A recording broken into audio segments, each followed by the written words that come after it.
IST Sport. Mesdames et messieurs, bonjour, salut les amis, j'espère que vous allez bien, bienvenue à la chaîne Ibra Show TV IST Sport. Tout simplement, on va parler dans cette vidéo-là des pronostics et surtout les chances de chaque équipe pour pouvoir se qualifier en demi-finale, bien sûr. Je vais donner les chances et aussi je vais essayer de pronostiquer les matchs, même si ça va être vraiment très difficile.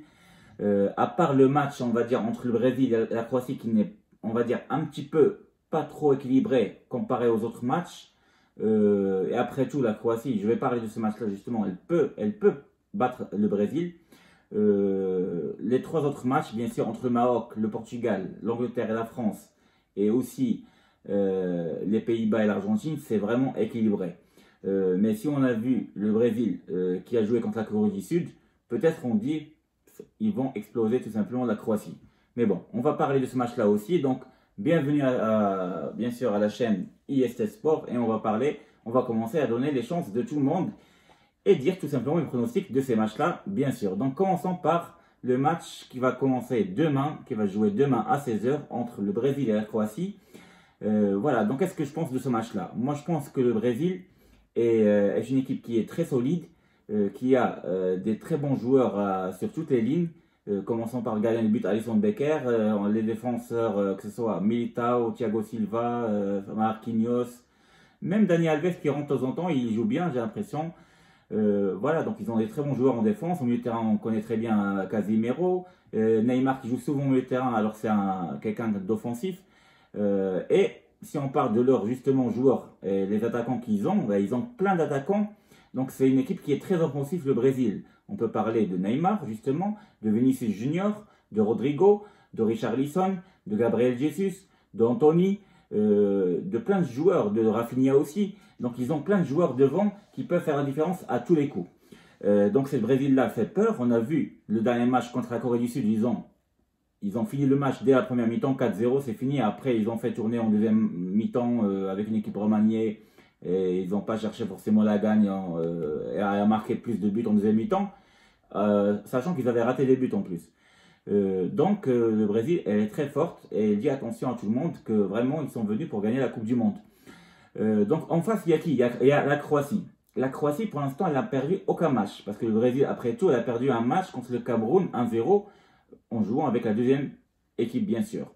Sur la troisième équipe, sachant qu'ils étaient déjà qualifiés en phase de poule. Alors que la Croatie, en phase de poule, elle est passée deuxième après le Maroc avec 5 points en faisant 2 matchs nuls contre le Maroc et contre la Belgique. Et ils ont battu le Canada 4-1. Le Canada qui était une équipe pas mal. La Belgique a réussi à battre le Canada seulement 1-0, le Maroc seulement 2-1. Alors que la Croatie a réussi quand même à être efficace contre le Canada et marquer beaucoup de buts, 4-1. Mais contre le Japon qui a battu l'Espagne et l'Allemagne, qui a sorti l'Allemagne bien sûr des phases de poule, la Croatie a fait un match nul, un partout. Elle a réussi à gagner tout simplement au penalty pour se qualifier en quart de finale. Donc cette Croatie-là, elle a une défense qui est solide, un très bon gardien justement qui les a sauvés au penalty contre le Japon. Et un milieu de terrain qui est très connu avec Modric, Kovacic et Brozovic. Devant, il y a aussi Perisic et Kramaric. Donc la Croatie, elle a des très bons joueurs qui peuvent jouer défensivement parlant avec un bloc médium, un bloc bas même aussi, ils peuvent jouer avec cette manière-là, mais offensivement parlant, ils peuvent faire la différence aussi. Donc contre le Brésil, ça va être difficile. Donc les chances de la Croatie pour moi, ça va être du 40% contre le Brésil. Alors que le Brésil, ils ont plus de chances pour gagner ce match-là. Et c'est pour ça que je donne 60% de chances au Brésil et 40% à la Croatie. Ça veut dire que c'est du 60-40. Mais si je veux pronostiquer ce match-là d'une manière réaliste et logique, je vais dire tout simplement que le Brésil va gagner ce match-là 2-1 ou 3-1. Sauf que moi j'ai un pressentiment, parce que dans les pronostics, il y a aussi les pressentiments. Qu'est-ce qu'on peut penser? Qu'est-ce qui peut arriver? J'ai l'impression que la Croatie peut battre le Brésil dans ce match-là en prolongation ou au penalty. Je sais pas, j'ai l'impression que la Croatie, ils peuvent faire comme le Maroc, bien défendre, bien fermer les espaces et jouer sur les contre-attaques. Et le match finit par un partout par exemple, et qu'ils vont aller au penalty et que la Croatie peut passer encore une fois. Donc, mon pronostic, c'est peut-être la Croatie qui va éliminer le Brésil en prolongation ou au penalty. Voilà, c'est mon pressenti, mais Normalement, c'est au Brésil de gagner, 60% de chance, voire plus. Mais mon pronostic, c'est la Croatie peut-être qui va passer. Voilà, ça reste mon pronostic. Maintenant, le deuxième match entre Pays-Bas-Argentine. Argentine-Pays-Bas. Ce match-là, il est équilibré. Pour moi, par rapport aux chances, si on voit l'Argentine, avec juste le fait qu'il y a Messi, peut-être qu'il n'y aura pas d'épaule, justement, il n'y aura pas d'épaule qui a été blessé à la dernière minute. Donc, ça va être quelque chose qui va manquer à l'Argentine. Mais on connaît l'Argentine avec ses joueurs, comment elle a joué contre l'Australie. C'est une équipe, après l'Espagne, qui a beaucoup de la position de jeu. Et ils ont des bons attaquants, comme Alvarez, comme Lautaro Martinez. Et Di Maria est maintenant, je pense qu'il sera apte pour jouer. Et pourquoi pas s'y faire rentrer Dybala, ce sera une bonne chose.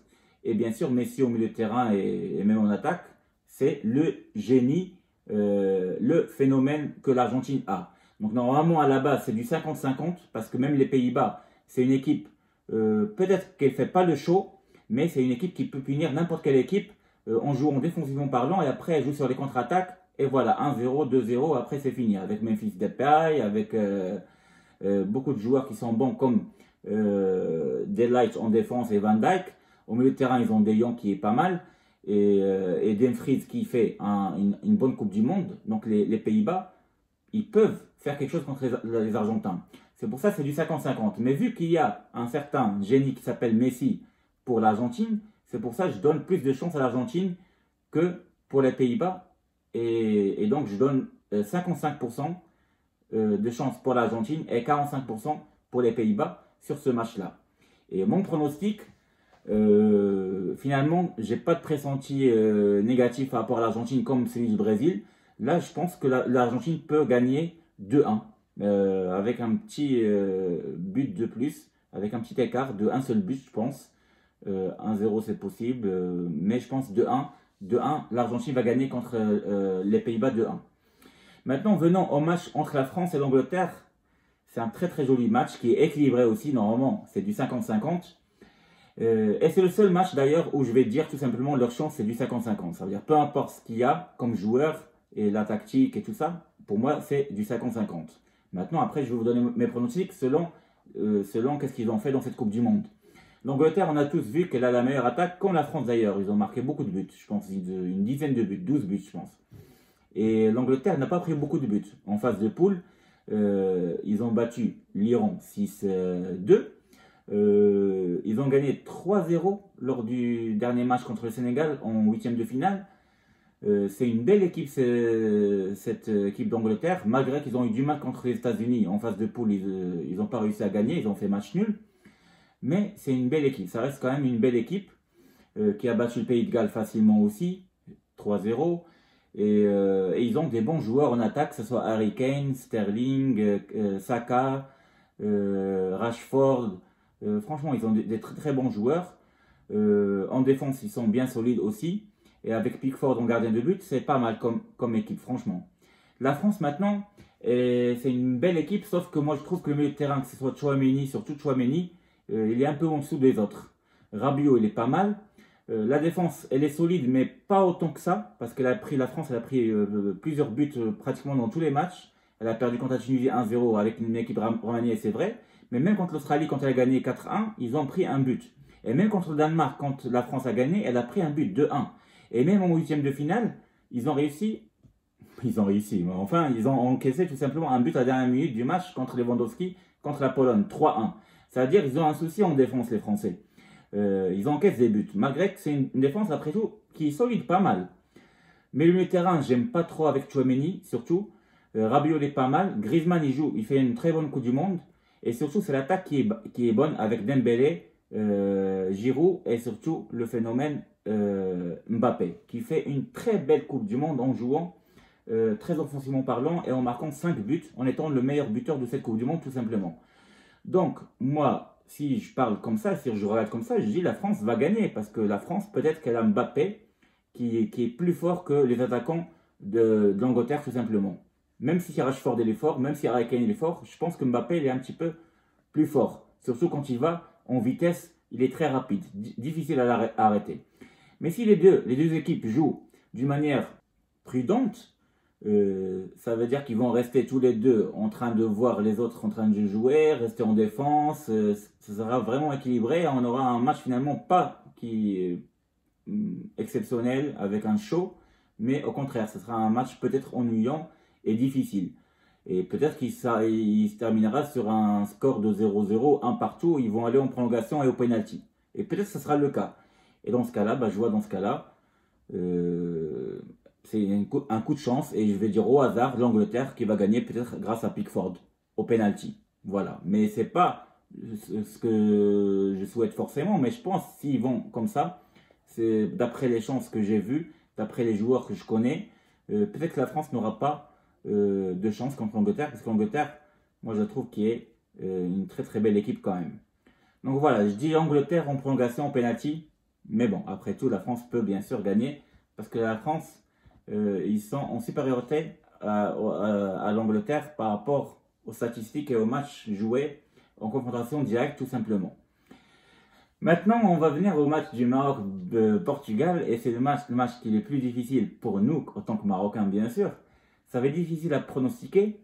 Pour parler des chances, moi je trouve que le fait que le Maroc a joué les prolongations contre l'Espagne et qu'on a des joueurs pas mal qui sont blessés et fatigués, rien que pour ça, je vais donner plus de chances au Portugal qui ont atomisé la Suisse 6-1 et qui ont des joueurs fantastiques. Un Gonzalo Ramos qu'on vient de découvrir qui a marqué un triplé, plus une passe décisive dans le dernier match contre la Suisse. Sachant que Cristiano Ronaldo il peut rentrer à n'importe quel moment et il est toujours en forme, il peut marquer aussi. Ils ont un bon milieu de terrain avec Bernardo Silva, avec un João Félix qui attaque très très bien. Ils ont un Leao, un certain attaquant Leao qui joue au Milan AC qui est très fort. Et en défense, il y a Pepe, même s'il a 39 ans, il est toujours fort. Donc le Portugal, c'est une belle équipe quand même. Donc c'est pour ça que je leur donne plus de chances que pour le Maroc. 55% de chances pour le Portugal et 45% de chance pour le Maroc, même si le Maroc, on connaît très bien, il y a des très bons joueurs techniquement parlant, que ce soit Ounahi, Ziyech, Boufal Amellah quand il est à son top niveau, mais Amellah des fois il sort des mauvais matchs comme l'Espagne, il était pas bon techniquement parlant. Mais par contre, physiquement parlant, on a des joueurs qui sont agressifs, qui combattent très très fort et qui sont des guerriers, comme Amrabat tout simplement. Et même tous les autres, ils étaient des guerriers contre l'Espagne. Ils ont bien défendu et on a défendu avec un bloc bas et médium. Et on a réussi à aller jusqu'en prolongation et battre l'Espagne au penalty, ce qui était grandiose. Et on a fait la fête tout simplement pour cette qualification magique. Et c'est un exploit historique pour le Maroc. D'arriver tout simplement en quart de finale en tant que première équipe arabe qui arrive à faire ça. Donc le monde entier justement a félicité le Maroc, surtout les pays arabes, africains et tout ça. Et justement avec cette ambition là et avec le fait que tout le monde derrière nous, est-ce que le Maroc peut battre le Portugal? Donc si je peux pronostiquer par rapport à ça justement, le fait que les Marocains, ils n'ont rien à perdre, ils ont pratiquement tout fait, mais on peut aller arracher encore un nul ou une victoire 2-1 par exemple, et on peut battre le Portugal et aller encore plus loin. Donc justement, je vais pronostiquer 2-1 pour le Maroc, Inch'Allah, contre Portugal, et on va se qualifier en quart de finale, et en demi-finale, pardon, et donc il y aura Maroc, Angleterre et Argentine, Croatie, lors des demi-finales, je pense, d'après mes pronostics. Mais si on voit du première vue comme ça, normalement on va dire Brésil, Argentine, Portugal, France. Voilà. Mais bon, moi je dis, il y aura Croatie, Argentine et Maroc, Angleterre. Voilà, ça c'est mes pronostics. J'espère que vous avez bien aimé mes pronostics et que cette vidéo vous a bien plu. Donc je vous dis à très bientôt les amis. Merci de m'avoir regardé encore une fois. À bientôt, ciao ciao, au revoir.